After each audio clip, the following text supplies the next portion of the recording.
bienvenue à votre instant revue de presse. Déjà en position pour nous aider à scruter, on s'accompagne. Les quotidiens nous parvenus ce jour. Kodouya Métonon, bonjour. Bonjour Joël Tonji, bonjour également à nos amis téléspectateurs. Déjà mardi, qu'est-ce qu'on peut dire parlant de l'actualité de ce jour-ci? 3 faits majeurs. Il y a la santé de Rekiat Madougou en détention depuis quelques jours déjà. Il y a que Covid-19 est entré dans sa phase de lutte. Donc, en tout cas, du moins, les autorités luttent désormais contre Covid-19. Donc, la vaccination contre cette maladie, elle est effective en République du Bénin. Le ministre de la Santé l'a fait également. Nous apprenons donc les réseaux sociaux et certains canaux. Et l'actualité qui défraie la chronique aujourd'hui, c'est cette nouvelle décision rendue par la Cour africaine des droits de l'homme et des peuples en faveur de Sébastien Adjavon au détriment donc de l'État béninois. Et désormais, il y a cette pression coercitive de cette Cour sur l'État béninois.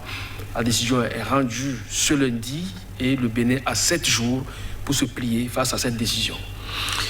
Oui, court, précis, parlant des faits marquants l'actualité.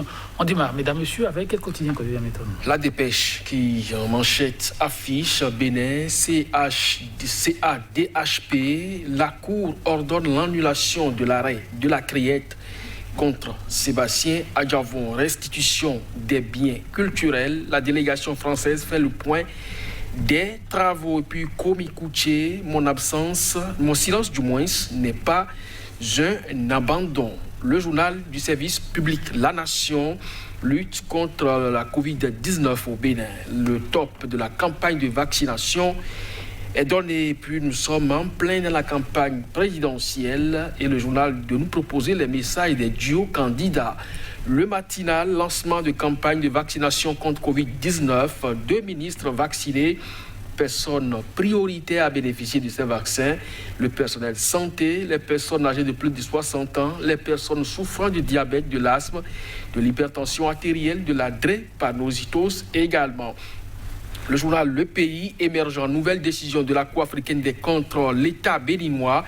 La CADHP exige l'annulation des arrêts de la criette contre Sébastien Adjavon. Le Télégramme au sujet de l'arrêt numéro 007-3C- de la Cour de la criette. Eh bien, la Cour africaine ordonne l'arrêt de poursuite contre Adjavon. L'intégralité de la décision à retrouver dans les colonnes de ce journal qui nous propose en 4 ans, jour pour jour, qu'il a démissionné du gouvernement. Eh bien, candidat Zanaï dit ne rien regretter. Et puis, si vous voulez, ce fait divers au Mali, une jeune femme de 25 ans met au monde 7 enfants. L'écho info pour terminer. Sur sa page Facebook, Komi Kouché en exil a rassuré les Béninois au sujet de sa veille constante. Et puis, détermination du pouvoir à réduire au silence toute voix discordante. Crainte pour la vie et la santé de Madougou, victime d'une vengeance politique du pouvoir en place. Le gouvernement talon reste inflexible et refuse de la libérer, et ce malgré les messages alarmants sur son état de santé. Et puis lui, en tournée dans plusieurs communes du Bénin, Thibaut Ogou sonne la mobilisation de la jeunesse de l'opposition contre la prolongation du mandat de Patrice Talon-Joël Tonji. Merci à vous, que je viens maintenant. On va démarrer par des questions de santé publique. Oui, La Nation rapporte la nouvelle. On les attendait, c'est désormais chose faite. Le ministre de la Santé a donné l'exemple. Oui, il paraît effectivement que le ministre de la Santé s'est fait vacciner et a invité donc les citoyens à pouvoir lui emboîter le pas, et les catégories de personnes à même de bénéficier de ce vaccin sont énumérées au niveau du journal Le Matinal, pour dire que le Bénin s'inscrit également dans le top des pays aujourd'hui en phase avec ce déterminisme que l'on note au niveau de l'UNICEF et de l'OMS, qui dans le dispositif COVAX ont doté un certain nombre de pays qualifiés de pays pauvres de ce vaccin contre Covid-19. C'est bon pour le moral. Souhaitons vivement que cela puisse vraiment apporter un mieux-être aux populations, puisque derrière ce vaccin, on ne sait pas ce qui se cache. beaucoup de pays européens, on ne le dira jamais assez, avaient mis des réserves. Certains avaient arrêté, si possible, ces vaccinations avant de reprendre d'une manière ou d'une autre, mais de façon timide. De toutes les façons, nous pensons que ce n'est pas l'Afrique qui a été résiliente face à cette pandémie-là, qui va davantage en succomber, mais pour que les jours à venir, les vaccins ne nous détrompent point. Oui, ça, il faut croiser les doigts. C'est si sérieux pour être banalisé. L'Afrique doit prendre ses responsabilités et non être l'éternel consommateur. Quand je viens maintenant, nous allons parler Cour africaine des droits de l'homme, décidément pour le Bénin, la dépêche. Ils sont nombreux à rapporter la nouvelle. On peut commencer par la dépêche, pourquoi pas? Oui, la Cour donne l'annulation de l'arrêt de la criette contre Sébastien Germain-Adjavon. Vous vous rappelez, sur ce dossier précis, c'est déjà un fait de droit à qui l'autorité de la chose jugée. Parce que 18 kg de cocaïne pure auraient été trouvés dans les conteneurs de Sébastien Adjavon.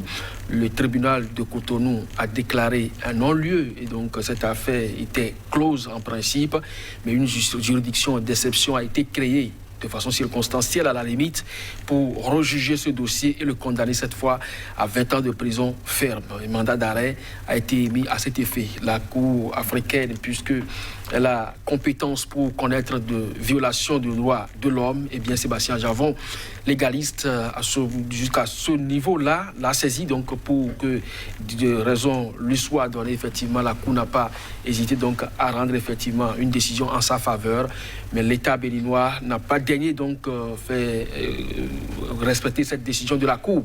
Et aujourd'hui, 7 jours désormais sont comptés à partir du rendu donc de cette nouvelle ordonnance de la Cour pour que l'État béninois puisse donc respecter cette décision, donc annulée avec effet immédiat toute cette décision rendue par la criette. Alors, je l'ai dit, 7 jours à compter de ce lundi 30 mars, je crois qu'on va donc garder cela comme date butoir et donc suivre de près ce qui va se passer dans ce dossier. Est-ce que l'État béninois va finalement céder à cette requête de la Cour ou il fera toujours sourde oreille?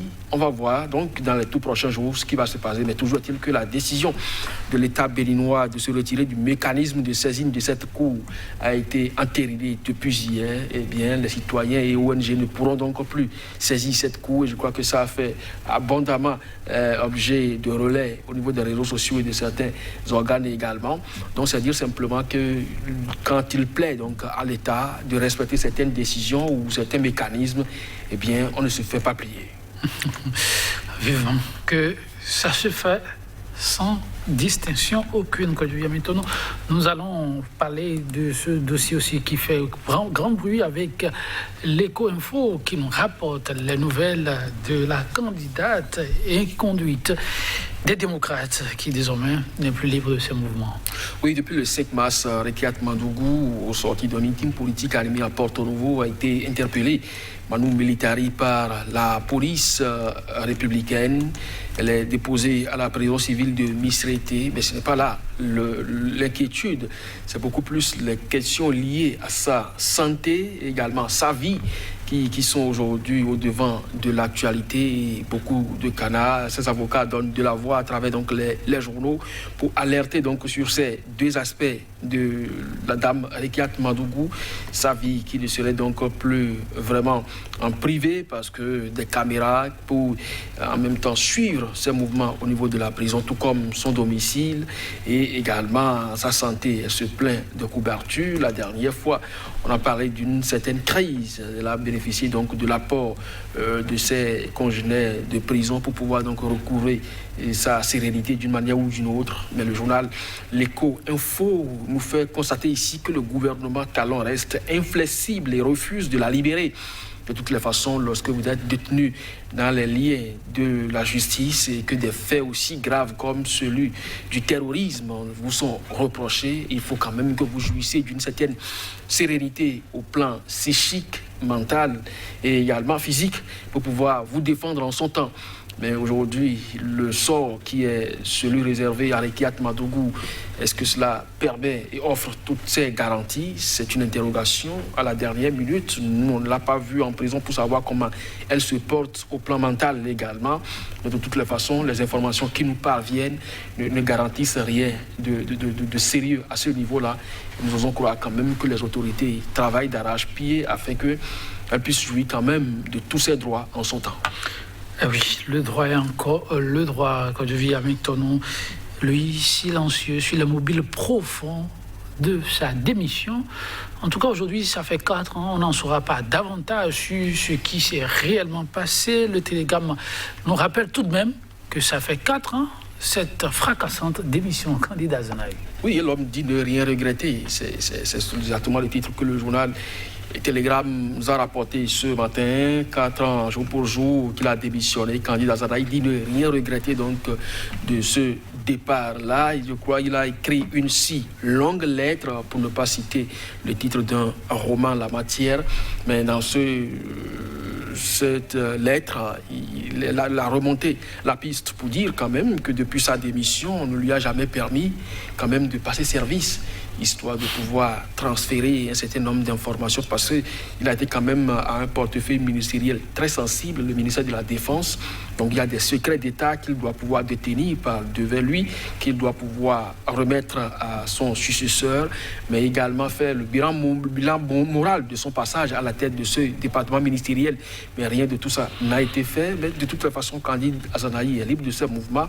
Il communique comme cela se doit et il pense que un bon démocrate et avoir combattu pendant longtemps le régime militaro-marxiste de Mathieu Kérékou, il ne fera donc pas le lit à de la dictature.